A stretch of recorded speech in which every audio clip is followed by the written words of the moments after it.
Yeah, Pinoy Adventure Rider here. So, we're at the gallery.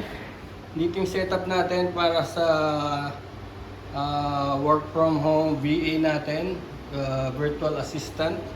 So, meron pa akong 1 week sa work bago ako maging dito na talaga. So, kompleto naman to.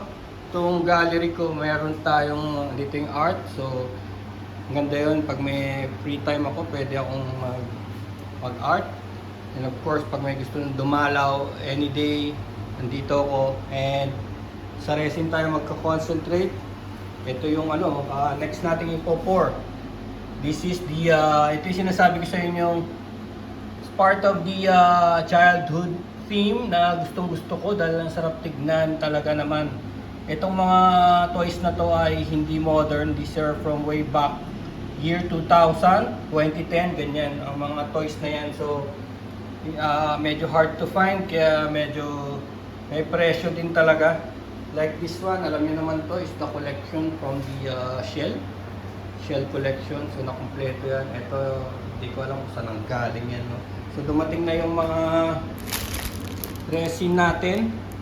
Kung ito ay so I got 4 liters muna, no? Kasi kung ito ay walang sale, 6/6 ngayon July 6. 666, July 6, 2026. So kumuha ako ng 4. This is 250 lang ngayon dahil may sale, may 666. Pero kung wala, this is 600. 600. So I got it more than half, no? Kasi kung bibili ako ng mga I think tatlo, that will be 290. Kaso bumili ako ng 4, binigyan pa ako ng special discount, naging 250 na lang. So malagi ako mag-aantay ng mga sale na gano'n dahil ang mahal-mahal ng resin. Pero kita nyo naman, this resin is tested na natin. So ngayon I'm going to apply some lights, no? So hindi ko malaman kung paano ang lighting nito. This is the one with the transparent, transparent tint. Tapos meron pa akong gagawin na parang may lazy Susan. So nagro-rotate. This is a coffee table, So, ibang klaseng coffee table to dahil nagro-rotate siya. Magro-rotate siya. So, kung gusto niyo makita yung mga design sa loob from all angles. So, ito pa yung mga bago nating candidates na gagawing table. This is from before 2000, So, mga old models na to. Ito ang bago nating team na pinag-iisipan ko pa kung okay. Bakit parang okay sa akin kasi parang gusto kong tanggalin yung mga stand, pedestal, pero let's see Let's see, parang hindi naman siya masagwa. Tapos ito yung mga cars from 2010. Ayan, nakita niyo yung mga cars na yan. That's not modern. It's from year 2010. And then, this one, yung mga nauna. Hindi pa siya talaga pinopour ng buo. Dahil first layer pa lang yan It's supposed to be 4 layers. So this is 1 liter. It's supposed to be 4 liters per coffee table. This is 14 inches 13 to 14 inches. 2 inches ang taas niya. 2 inches. So this is the yung miniature wine. So ayan first layer pa lang yan So kasi pagka nagle-layer ka sa resin, pwede kang maglagay sa ilalim niya ng lights. Tapos pwede kang maglagay ng something sa ibabaw niya. So hindi pa siya tapos dyan. Kumbaga, 1 layer pa lang yan, 4 layers yan. So, pwede mong, in a sense, pwede mong lagyan ng artwork yung ilalim niyan bago ka mag-repour. So, this one is the one that is finished. Ayan Ito yung may art sa likod. Tanggalin na natin yung mga mugs.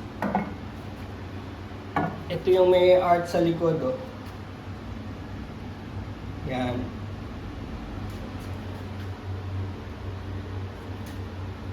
So ganito ang ilaw niyan. Ganyan. Pag sa mga coffee shops na ganyan. Tapos ganyan ang niya. Thickness niya is 2 inches. Ito na yung 4 layers. So it's a table na talaga. It's a table na. Yan. So may mga design na ganyan. So ayan ang setup niya. Okay, meron pa rin tayong gagawin ng mga ito, Cobra Shelby. lulubog din natin yan sa resin. So yun ang ginagawa natin ngayon. Yan pa yung mga kandidato natin sa ating mga pouring ito. Mga candidates. Yan, tsaka umorder na rin ako ng iba-ibang shapes. Meron na akong island shape.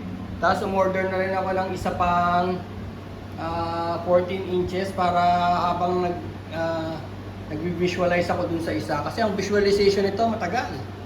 Matagal ang visualization nito. Sometimes inaabot ng months at the most weeks, no? Ang pag-visualize kasi itong mga elements na yan ay coming from different places. Hindi sila nabili sa isang lugar. Sometimes different places around the world. So matagal sila bago nagsama-sama. Sometimes hinahanap ko pa sila kung doon sa bodega, kung saan ko nailagay. Pero mostly alam ko kung saan ang galing yan. Nasa possession ko yan, tinago ko sa mga storage ko. Ngayon, nahanap ko kung saan ko nilagay. No? So this is really a Herrera Art Gallery creation.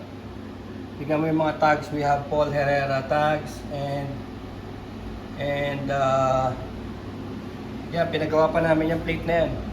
Custom made yung plate na yan, golden plate from the Herrera Art Gallery. Tapos talagang ano yan, talagang may tutak namin yan dahil yung shades na yan is mine. Sinuot ko yan, kaya lang talaga nagka-crack na yan. Nagka-crack na, pero akin yung shade na yan. So may DNA ko yan. Like this one, this is also mine. Ayan, nag-crack na yun.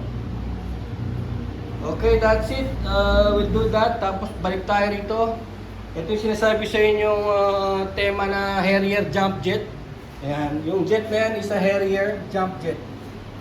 Ito yung unang subsonic na jet na nagbe-vertical takeoff. You know, nagbe-vertical takeoff yan. Tapos ginamit niya sa pelikula ni Schwarzenegger. Ayan, True Lies siya tayo, True Lies. Okay. Pero subsonic siya, hindi siya ganun kabilis. Pero naging concept yan sa mga modern fighters ng Amerika na pwede pala mag vertical takeoff ang mga jet. Hindi na kailangan ng runway. So, alam niyo maganda pagka hindi na kailangan ng runway ng mga jets, pwede silang mambulaga, no? Hindi na kailangan ng silang helicopter in a sense. Tapos meron pa akong iba meron pa akong ibang jet Hindi ko lang sa panalagay. Nandito yung mga jets na yun. Somewhere here, I don't know where, may mga jets pa tayo dyan. Hindi ko lang sa nilagay. Pero meron tayong Mustang jet and F-16 jet. Okay, let's do that. Peace.